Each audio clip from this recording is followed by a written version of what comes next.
In the Ori village, there lived two best friends, Chioma and Chinyere. Chioma was an only child, but Chinyere had an older sister called Olachi. Since they were little, for as long as they had remembered, Chioma and Chinyere were best of friends. They played together, ate together, went to the stream together, and spent their whole day together. They even slept in each other's homes sometimes. Their parents knew that they were each other's best friends. They were like sisters. Anywhere you see Chioma, Chinyere was there. Anywhere you see Chinyere, Chioma was also there. Because Chinyere was the outspoken one, she always protected Chioma from bullies because Chioma was petite when she was younger. They both had nicknames for themselves. They called each other Nkem. Nkem means my own. As time went on, they became of marriageable age. They had suitors ask for their hand. Chinyere, being the prettier one and the outspoken one, had more suitors. However, her eyes was on Chinedu. He was the most handsome and wealthiest one. He lavished so much on her and bought whatever she wanted. She was happy and excited. She wanted to marry him. The only problem was that no one really knew Chinedu's background. He had come to the village a few years back. He had no parents here and no siblings, no extended family. No one really knew his background. He claimed to be a farmer, but no one knew the true source of his wealth. Chioma pointed out this to Chinyere, saying that Chinyere should take some time to study Chinedu. But Chinyere said she loved him and he loved her. That was all that mattered. He spoiled her with anything she wanted, making her the center of his world. She said she was going to marry him. Chinyere said Chioma was jealous of her because she had had many suitors, and because of this, Chioma was jealous. This brought a rift between both friends, and they had a fight. The following days, Chinedu had paid Chinyere's bride price, and their traditional wedding was set.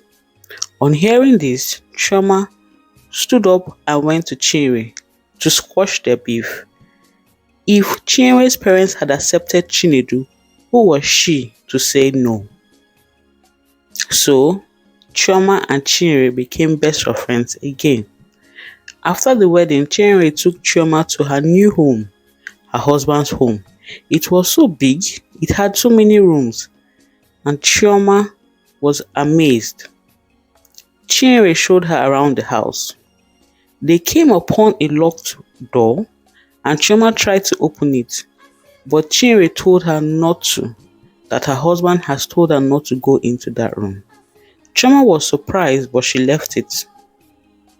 As the days went by, something strange was happening. The once outspoken, vibrant Chinyere became very gloomy and sad. She seemed to lose weight drastically every day. There were dark circles under her eyes. Her sister Olachi was worried. She told Chioma to go and visit Chinyere at her home, as Chinedu had banished Olachi, her sister, and her parents from visiting her. So Chioma went to Chinyere's house.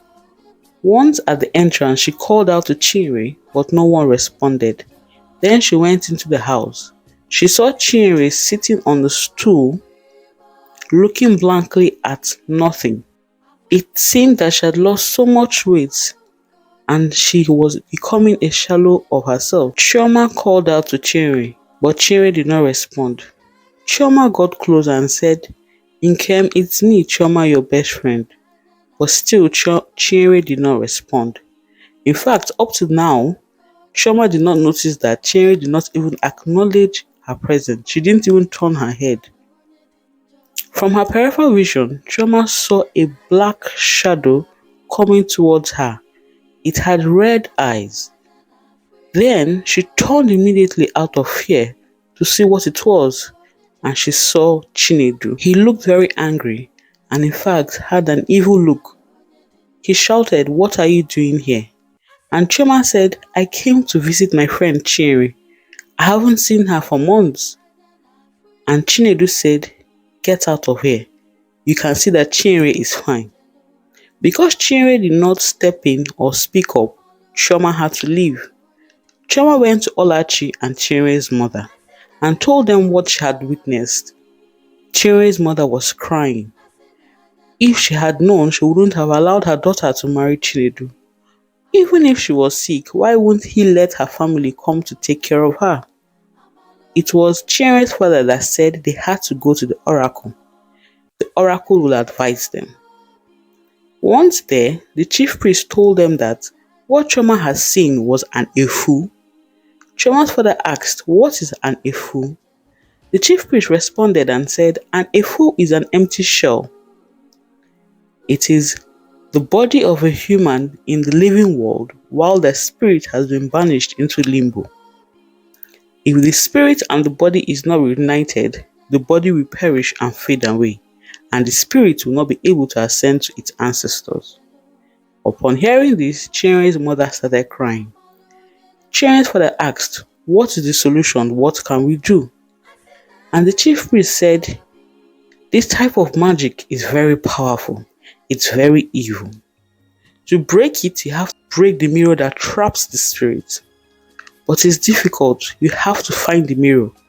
And when you break the mirror, the evil spirit cannot be there. Upon hearing this, Chioma remembered the locked room in Chinere's house.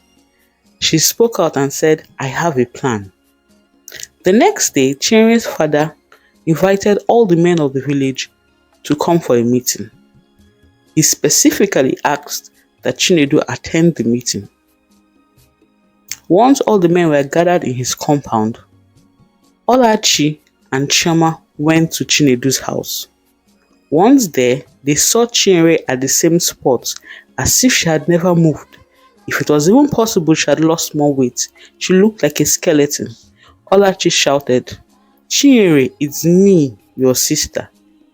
She did not respond. Chioma tapped Olachi and said, let's go, let's look for the mirror first.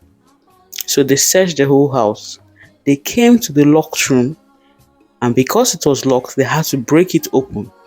Once open, the whole room was dark. They couldn't see anything. Olachi had to get a lantern. Once they entered the room, they saw that there was only one object in the room. A tall object at the end of the wall. It was covered with material. So they took out the material, and behold, they saw a mirror. In the mirror, they could see the faces of different girls screaming for help. Please help us. Girls from different tribes. Chioma and Olachi were transfixed. They were shocked. They couldn't believe what they were seeing. How is this possible? And then they saw her. It was Chinere. She cried, please help me. And then Chioma and Olachi came to their senses. They went to the back of the mirror and pushed it down with all their might. The mirror broke into 1,000,000 pieces. And as it did, there were lights that went up. With each light, they could hear, thank you. They looked up at the entrance of the room. There standing was Chinere. For the first time in a long time, Chinere said, Nkem, and then she collapsed. Because she was weak, sickly, and very fragile, they had to carry her. As they were moving out, Olachi could smell smoke. She turned and saw that the pieces of the mirror were going up in flames. And then she told Chioma, we have to leave this place. This place is going to burn. And immediately they left, the whole house went up in flames. At the same time in the meeting venue, Chinedu started screaming, please help me, my body is burning. But because Chinere's father had informed the villagers of what was going on, no one came close to him. And then Chinere's father said, you have to confess. Confess if you want us to help you. And then he confessed that he had entered a covenant with an evil spirit. He was to produce the souls of virgins to the spirit, and the spirit will give him wealth. Chinedu died, and his body was thrown into the evil forest. Thank you so much for listening to this episode. Please, if you enjoyed it, hit the like button. Please subscribe. Thank you to all those who have subscribed.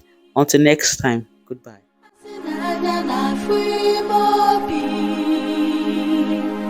afụ nke onye chelu